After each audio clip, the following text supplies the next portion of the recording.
السلام عليكم ورحمة الله وبركاته، ازيكم حبايبي عاملين ايه؟ يا رب تكونوا بخير وصحة وسعادة وراحة بال. النهاردة هنتكلم عن رسالة أو منام جالي على الصفحة من المتابعين. المنام بيقول: السلام عليكم ورحمة الله وبركاته.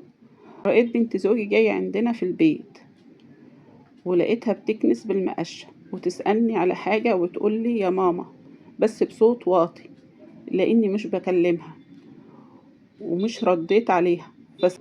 فسألت بنتي الصغيرة على جوارب عشان تلبسها في رجليها، لأن رجلها كان فيها طينة عايزة تداريها. ولقيت واحدة جاية بتسألني على علاج للبرد، قلت لها على اسم العلاج اللي هو حبوب للحلق يعني. اسمعي يا حبيبتي تفسير المنام.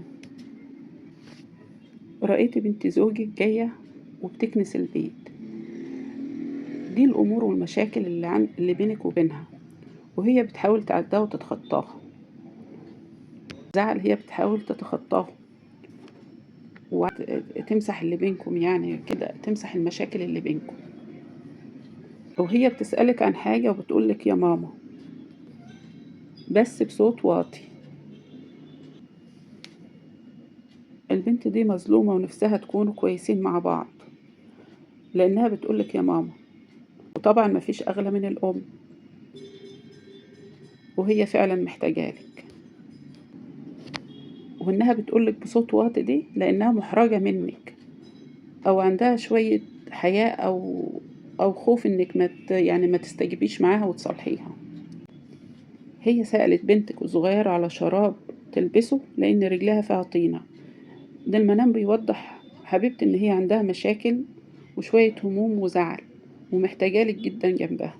حاولي تصالحيها، وهي بتحاول تداري بعض أمورها، لأنها هي بتحاول تداري رجليها في مشاكل عندها، بتحاول تداريها وبتداري أمورها.